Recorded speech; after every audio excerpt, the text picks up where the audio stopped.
Severance est une série qui parle notamment d'identité, des aberrations du monde des multinationales et de la culture d'entreprise, de la part de la mémoire dans la définition de nos personnalités et aussi de fête de la gaufre en récompense d'un trimestre aux résultats exceptionnels.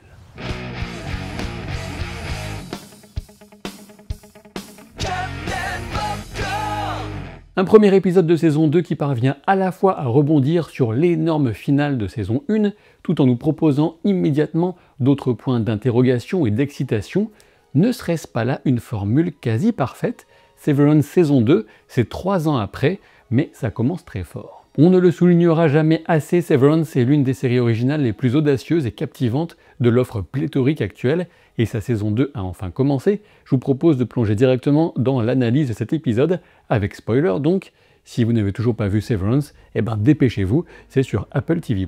On assiste d'un côté aux réactions et discussions logiques des personnages suite à ce qu'ils ont appris en fin de saison 1, mais de l'autre nous restons dans un passionnant brouillard quant aux conséquences réelles de cette insurrection, puisque chez Lumon, le mensonge est partout. Parmi les points de questionnement dans lesquels cet épisode nous entraîne à la suite de la première saison, voici les principaux que j'ai retenus. Pour commencer, combien de temps s'est réellement écoulé et qu'est-il arrivé dans le monde extérieur? Deuxième question, Ellie est-elle véritablement Ellie ou s'agit-il en réalité d'Elena Egan, infiltrée parmi les Innies? Troisième question, quels sont les objectifs réels de Lumon et de la famille Egan et plus précisément, le raffinage des données macro consiste-t-il à façonner des versions de Gemma, l'épouse prétendument décédée de Mark, du moins pour son poste de travail? Quatrième question, que se passe-t-il véritablement au niveau de test où Miss Casey a été renvoyée et dont Irving peint le couloir et l'ascenseur d'accès dans sa vie à l'extérieur? Enfin, double question subsidiaire,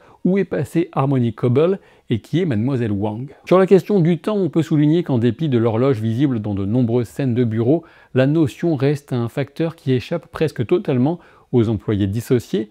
Lorsque Milchick annonce à Mark que 5 mois se sont écoulés, on peut évidemment en douter puisque le personnage passe son temps à mentir. On note que l'épisode ne propose absolument aucune scène d'un point de vue extérieur, ainsi le spectateur dispose des mêmes éléments que le Mark de l'intérieur, à peu de choses près.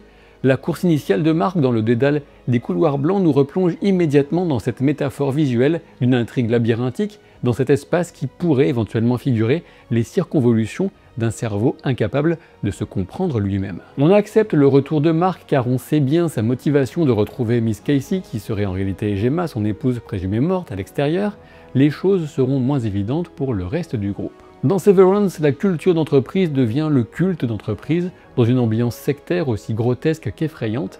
La révolte du quatuor du service de raffinement des macrodonnées a dû faire parler à l'extérieur, du moins on peut le supposer du fait de quelques phrases prononcées par Ellie à la place d'Elena dans ce fameux final de saison 1 au cours d'un événement majeur et donc certainement médiatisé. Ceci dit, nous ne pouvons pas avoir de certitude quant à une rediffusion en direct de cet événement. Un décalage de sécurité était peut-être prévu et le cri d'alarme d'Ellie a pu n'être entendu que par l'élite des puissants alliés de Lumon présents dans la salle. Partons néanmoins du principe que pour Lumon il s'agit d'une crise, et qui dit crise d'image et grande marque dit forcément communication de crise.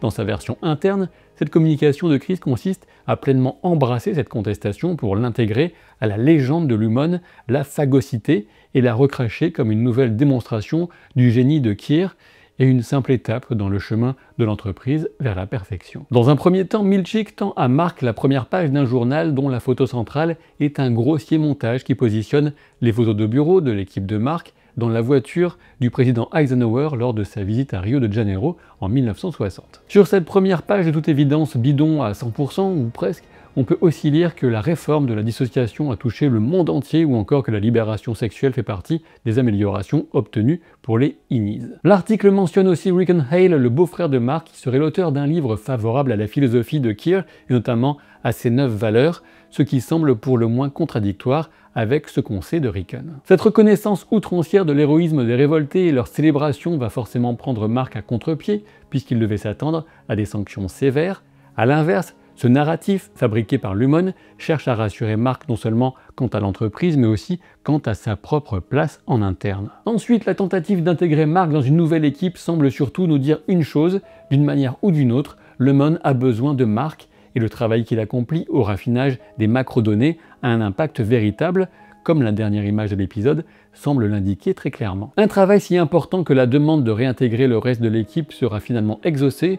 On peut supposer que ce n'est pas la mansuétude du conseil de direction que Mark a tenté de contacter qui est à l'œuvre ici, mais bel et bien les objectifs poursuivis par Lumon. Dans quelles conditions Dylan, Irving et Ellie ont-ils pu rejoindre à nouveau les tâches des dissociés?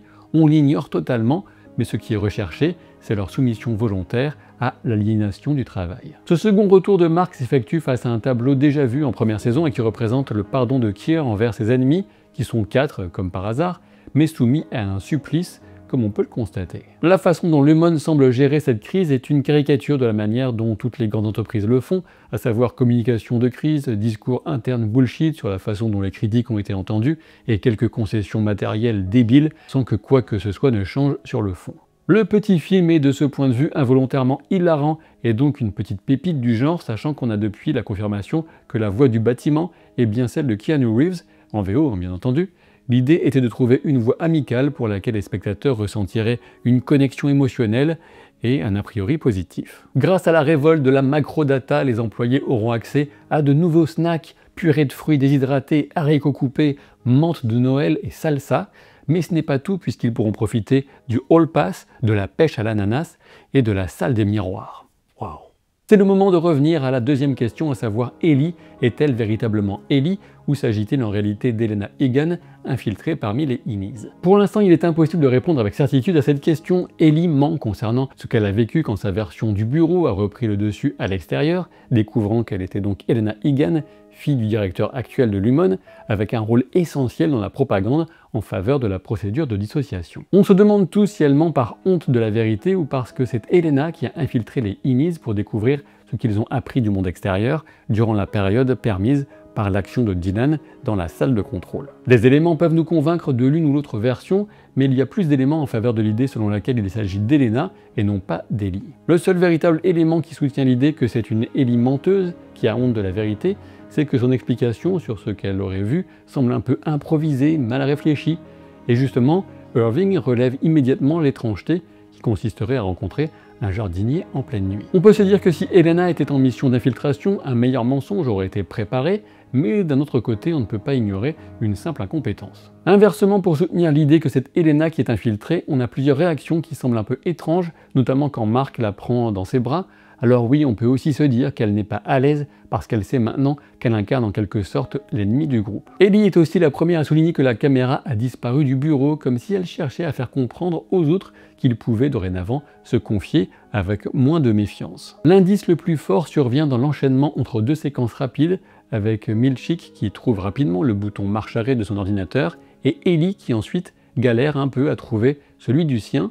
Voilà un étrange détail qui semble indiquer que cette version d'Ellie n'est pas habituée à ouvrir et fermer cet écran alors qu'elle l'a fait quotidiennement pendant assez longtemps. Enfin, on a un indice très rapide repéré par un spectateur attentif qui en a parlé sur Reddit, celui du nom de dossier sur lequel Ellie travaille quand tout le monde décide finalement de rester, un dossier nommé Santa Mira, référence à la ville imaginaire utilisée dans de nombreux films et séries, sachant que sa première apparition appartient à l'invasion des profanateurs de sépultures. Dans ce livre et le film connaît l'adaptation des envahisseurs d'un autre monde, copie et anime des corps d'êtres humains avec l'ambition d'obtenir un monde lisse, sans émotion, sans art, sans désir ni ambition, pour un monde enfin pacifié. Voilà qui ressemble étrangement à l'idéal de Keir Egan, qui affichait son ambition de chasser les 4 tempéraments néfastes de l'âme humaine, qu'on peut tenter de traduire par chagrin, allégresse, effroi et méchanceté. Cet indice peut soutenir l'idée qu'Ellie est en réalité Elena, mais l'hésitation sur l'emplacement du bouton marche arrêt de son écran reste l'argument le plus concret. On peut aussi noter qu'Ellie est habillée en vert et bleu, les couleurs de la première version de la plan cérébral, celui qu'Elena avait trouvé si beau alors qu'elle était encore enfant et que son père le lui avait montré chez eux. Tout cela nous amène logiquement à nous pencher sur la troisième question, quels sont les objectifs réels de Lumon et de la famille Egan. Sachant que Lumon cherche à faire en sorte que l'humanité entière s'équipe d'un implant cérébral, comme annoncé par Jamie Egan, le père d'Elena dans l'épisode 9 de la première saison, il est légitime de supposer que l'un des effets de ces puces serait de gommer ces 4 tempéraments de tout le monde afin d'obtenir un cheptel de parfaits employés potentiels. Ce qui nous amène à la révélation de toute fin de ce premier épisode qui établit un parallèle sans équivoque entre le travail de raffinage de données effectué par Mark et une sorte d'interface de programmation de l'implant de Miss Casey alias Gemma. On sait depuis la première saison que ce travail de raffinage est lié aux fameux 4 tempéraments, puisque les sortes de poubelles sur l'écran dans lesquelles les employés envoient les groupes de chiffres portent des lettres qui identifient les tempéraments en question. Si Lumon a autant besoin de Mark, c'est certainement parce que sa connaissance intime et intuitive de la personnalité de son épouse lui permettent de repérer mieux que quiconque des traits relatifs à sa personnalité, même s'ils sont représentés par des chiffres dans un étrange codage qui représente a priori l'effet de l'implant sur la ou les personnalités de Gemma. Justement, il me semble intéressant de s'arrêter un instant sur ce prénom, Gemma, sachant qu'il devait initialement être différent, mais que Gemma a finalement été retenu, sans doute du fait de la signification qui lui est rattachée. L'étymologie de ce prénom, Gemma, nous amène d'abord à la notion de gemme, donc de pierre précieuse. On sait qu'une gemme brute doit être taillée pour obtenir sa véritable valeur, et on pourrait comparer le raffinage des données à une forme de taille de joaillerie dans le but de perfectionner la version encore imparfaite de Miss Casey. Gemma, c'est aussi le nom d'un modèle ouvert d'intelligence artificielle de Google, ainsi que le prénom d'une sainte chrétienne enfermée et torturée. Toutefois, l'étymologie première est celle de bourgeon, avant la notion de pierre précieuse. Un bourgeon, c'est un peu un point de croissance à partir d'une forme de vie préexistante, ce qui pourrait correspondre à ce que fait Lumon dans le projet Cold Harbor, le nom affiché sur l'écran portant le visage de Miss Casey, des constantes vitales et 4 cercles énigmatiques qui correspondent peut-être au fameux tempérament. On ignore sur quoi Dylan, Irving et Ellie travaillent, mais l'écran de Mark affichait le nom de code Cold Harbor et pas celui d'Ellie, a priori. Si on suit la logique précédemment expliquée, chacun devrait travailler sur l'implant d'une personne dont il est ou a été très proche. Et pour alimenter vos théories, on peut rappeler que Cold Harbor est le nom d'une bataille sanglante de la guerre de sécession, marquant une défaite de l'Union face aux Confédérés, mais aussi une référence à un centre de recherche médicale bien réel, comme souligné par des commentateurs sur Reddit encore une fois. En résumé, voilà qui nous amène à la 4e question, que se passe-t-il véritablement au niveau de test où Miss Casey a été renvoyée et dont Irving peint le couloir et l'ascenseur d'accès dans sa vie à l'extérieur. Il est pour le moment impossible de déterminer si Gemma est véritablement morte ou encore si le corps de Miss Casey est celui de Gemma ou une forme de copie. Les constantes vitales affichées sur l'écran à la toute fin indiquent qu'elle n'est pas un androïde a priori, ce qui éviterait aussi de trop s'approcher de Westworld par exemple. Miss Casey est donc un être humain et le plus simple consiste à supposer qu'il s'agit bel et bien de Gemma, dont la mort aura simplement été simulée pour se procurer un cobaye, on peut le supposer.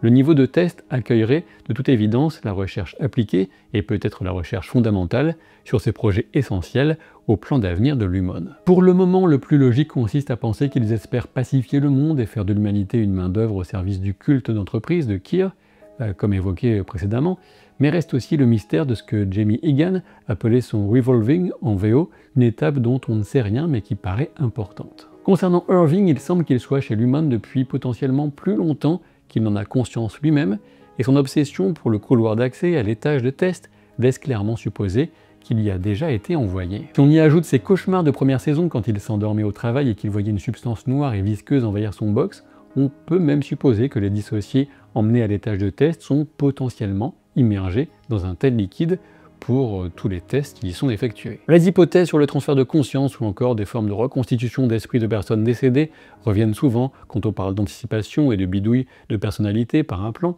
mais pour le moment rien ne permet de valider une piste ou une autre, sinon la notion importante de perpétuation de l'héritage de la famille Egan d'une génération à l'autre. Quoi qu'il en soit, Lumon, au travers de Milchick notamment, va chercher à diviser les 4 collègues que certains voient comme des incarnations des 4 tempéraments, avec Mark pour le chagrin, Ellie pour la méchanceté, Dylan pour l'allégresse et Irving pour l'effroi.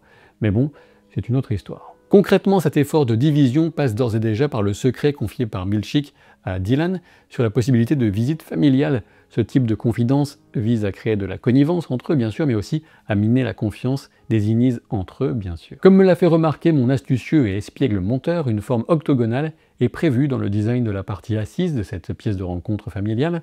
L'octogone est symboliquement associé à la rencontre du carré et du cercle, de la matière et de l'esprit, de l'homme et du divin. On peut donc potentiellement y voir la façon dont Lumon se considère comme un lieu sacré, tandis que le monde extérieur resterait profane. Par ailleurs, cette tentative de division et cette situation viennent prolonger le questionnement quant à l'identité de Milchick par rapport à Dylan, sachant que dans sa vie extérieure, Dylan trouve normal de voir Milchick dans son placard en compagnie de son fils. Faute de pouvoir en dire plus sur ce sujet, qu'en est-il de la double question subsidiaire, à savoir où est Harmony Cobble et qui est Mademoiselle Wang? Harmony Cobble a potentiellement été réintégrée chez Lumon puisque son intervention a pu quelque peu réduire l'ampleur du désastre en fin de première saison.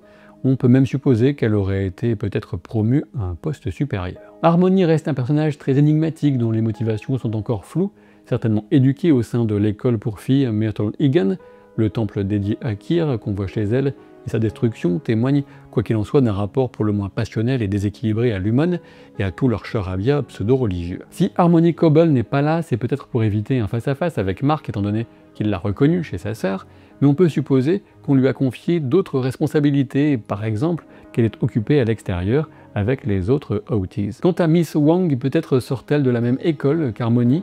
À son sujet, on peut remarquer qu'elle semble avoir une forme de travail à accomplir sur son poste, mais qu'elle préfère jouer. Les significations possibles de son nom Wang sont nombreuses.